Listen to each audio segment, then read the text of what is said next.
Les immigrants qui arrivent ici arrivent avec des expressions différentes, des patois différents. Les Normands ont leur propre patois, les gens de la Saintonge, les gens du Poitou, la même chose. Ceux qui prédominent au niveau de la qualité de la langue, ce sont les gens qu'on appelle de la région parisienne, les Filles du Roi, entre autres. Et c'est cette langue-là qui va finir par prédominer. Au secours! Evie, mon fils est tombé! Perchez-les au plus vite et je payerai! Si la dame est blessée, coquin, je te tuerai. Je te donnerai 100 coups de mon fouet, courteau de bourrique. Marchand de marde, je te peignerai si tu ne me rends mon argent. Ton vinaigre ne vaut rien, minable. Il va donc se faire ici une unification de la langue avant même que le phénomène ne se produise en France. Et la qualité de la langue qui se parle ici va surprendre bon nombre de voyageurs. On peut envoyer un opéra au Canada et il sera chanté à Québec note pour note et sur le même ton qu'à Paris. Mais on ne saurait envoyer une phrase de conversation à Bordeaux et à Montpellier et faire qu'elle y soit prononcée syllabe pour syllabe comme à Paris. Tous ici tiennent pour assurer que les gens du commun parlent ordinairement au Canada un français plus pur qu'en n'importe quelle province de France, et qu'ils peuvent même, à coup sûr, rivaliser avec Paris. Dans les années 1750, on note même que les Canadiens ont inventé de nouveaux mots. Ils ont même gardé des anciennes expressions, comme par exemple embarquer, débarquer pour monter et descendre, aller pour tirer, des hardes pour des habits. Ils inventent des nouveaux mots comme latuc, tanner pour ennuyer, chômer. Aussi, selon Jean-Baptiste Dalérac, l'expression qui est la plus populaire, c'est être de valeur. Ça demeure encore dans notre langage aujourd'hui. Sa blonde l'a quitté, c'est don de valeur. En Nouvelle-France, on n'était pas plus ignorant que les Français de la même époque. Déjà, en 1635, les Jésuites ouvrent à Québec un collège classique, une année à peine après que les Anglais aient ouvert à Boston, Harvard.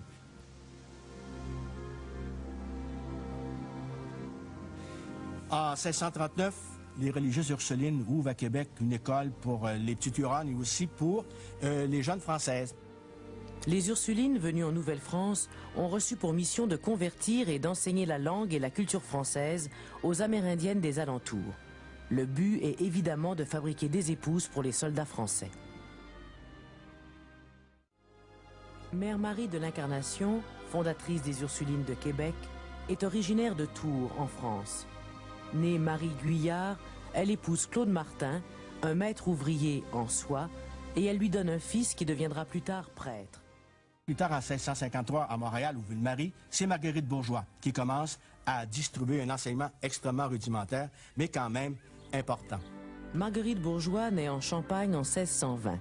Elle arrive dans la colonie en 1653 et elle commence alors à s'occuper de l'instruction des enfants français établis à Ville-Marie. Elle fonde la congrégation de Notre-Dame de Montréal. Et c'est évidemment du côté des fondatrices qu'on voit des femmes là, très, très énergiques, très déterminées, très organisées, qui sont vraiment capables d'établir la base financière de leurs institutions, qui tiennent tête à l'évêque et qui ont vraiment mis sur pied des institutions qui existent encore aujourd'hui. Ce n'est pas rien.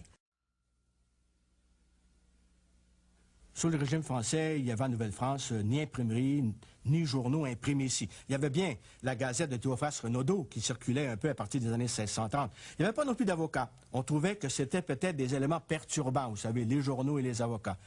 Il y aurait quand même des livres qui sont importés de France. Et certains particuliers possédant des bibliothèques quand même imposantes, surtout les communautés religieuses. Au Séminaire de Québec, il y a, dans ce qu'on appelle le Fonds ancien, une collection extraordinaire de livres qui datent du régime français. Quant au théâtre, là, peut-être, c'est un peu plus faible. D'abord, les pièces devaient être jouées seulement par des gens de même sexe. Au Collège des Jésuites, on va jouer le Cid très peu de temps après sa création en France. Monseigneur de Saint-Vallier va défendre les pièces mixtes, c'est-à-dire des pièces où il y aura des acteurs et des actrices. Quant à la musique, là, par contre, ça va très bien. Déjà, dans les années 1640, à la messe, c'était surtout la musique religieuse.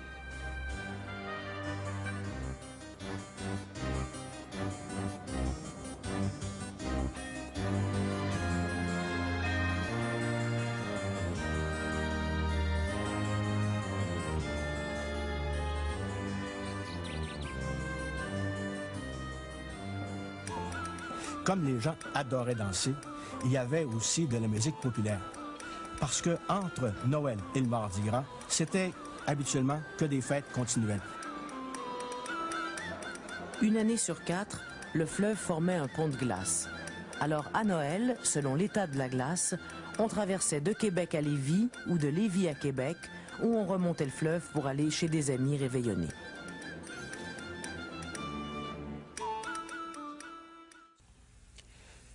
De plus, les Canadiens, on le voit, s'ils aiment chanter comme ça, s'ils aiment danser comme ça, c'est qu'ils ont le sens de l'hospitalité. Et ça va frapper les voyageurs, le fait que les Canadiens accueillent tous ceux qui passent et les reçoivent avec énormément de chaleur. Les gens du commun au Canada sont plus civilisés et plus ingénieux qu'en n'importe quel autre endroit du monde où je me suis rendu. On peut entrer n'importe où chez les habitants et s'entretenir avec eux, hommes et femmes. On est saisi par leur savoir-vivre et par les réponses courtoises qu'on reçoit sur tous les sujets. On était aussi parfois légèrement anticlérical. Entre autres, dans notre folklore, on n'a seulement qu'à penser à la chanson « Ah, Simon Moine voulait danser ».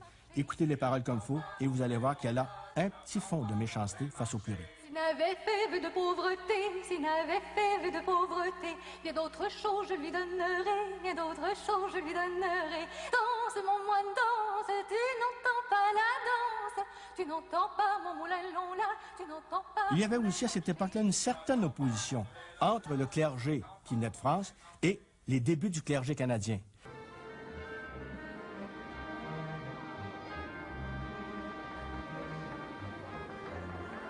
Au sujet du mariage, il faut préciser que chez le peuple, les filles se mariaient habituellement beaucoup plus jeunes que les garçons.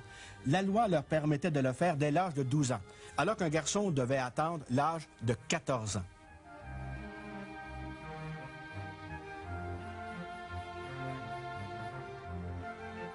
Les veuves peuvent se marier beaucoup plus rapidement, surtout au 17e siècle. Et il y a très peu de célibataires. Parce que justement, on manque de femmes. Et comme on manque de femmes, on peut faire l'hypothèse, quoi qu'on n'en a pas la preuve, que souvent ce sont les femmes qui choisissent, les filles du roi entre autres, elles ont choisi leur mari. Quelques femmes aussi se sont illustrées dans le monde des affaires. Entre autres, Louise de Ramsay, la fille de Claude de Ramsay, celui qui a construit le château Ramsay. Elle a possédé des seigneuries et même des scieries. Marianne Barbel, la veuve de Louis Fornel, c'était la mère de 14 enfants, dont 7 seulement ont atteint l'âge adulte. Elle va s'occuper de pêcherie au Labrador, elle va s'occuper d'exploiter la traite de fourrure et même d'avoir une poterie. La Nouvelle-France a vu apparaître une génération de femmes absolument différentes. Certaines ont choisi même les voies illicites, comme par exemple la belle-mère de Pierre Boucher, premier gouverneur des Trois-Rivières, Jeanne Crevier, s'est lancée dans le commerce de l'alcool. Par ailleurs, certaines d'entre elles n'hésitaient pas à manifester, voire même presque se révolter, lorsque quelque chose menaçait la stabilité familiale. Ainsi, au tout début du mois de janvier 1759, 400 femmes de la ville de Québec vont manifester devant le palais de l'intendant à cause de la cherté du prix du pain.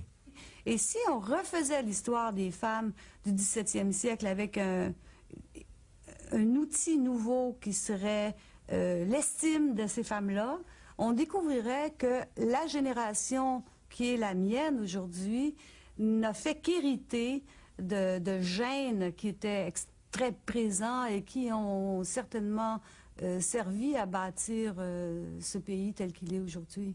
Graduellement, les Canadiens deviennent différents des Français. Non seulement au niveau de la langue, des coutumes alimentaires, du mode de vie, mais aussi et surtout au niveau de la mentalité. Il est certain que la langue, en partie à cause de ses contacts et de ses emprunts culturels aux Amérindiens, mais en partie aussi à cause des inventions des Blancs eux-mêmes dans leur vie quotidienne, il y a eu de nouveaux modes de vie qui ont été mis au point. Il y a eu de nouveaux modèles culturels, il y a eu des adaptations, et de tout cela a résulté un type, peut-être pas vraiment un type physique si vous voulez, mais enfin un type culturel, ça c'est sûr.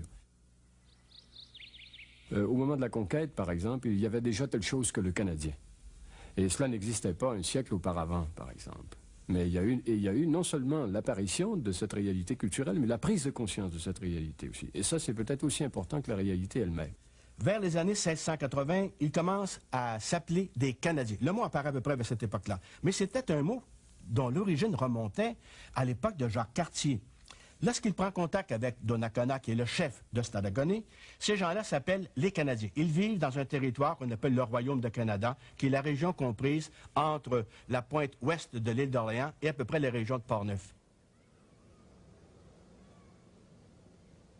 Un siècle plus tard à peu près, les années 1780, il y a des anglophones qui vivent ici de façon permanente et qui, eux aussi, revendiquent le droit de s'appeler Canadiens. Et là, on va commencer à s'appeler, surtout à partir de 1840, Canadiens français. Une désignation qui va demeurer jusqu'aux alentours des années 1960, 1963, 1964.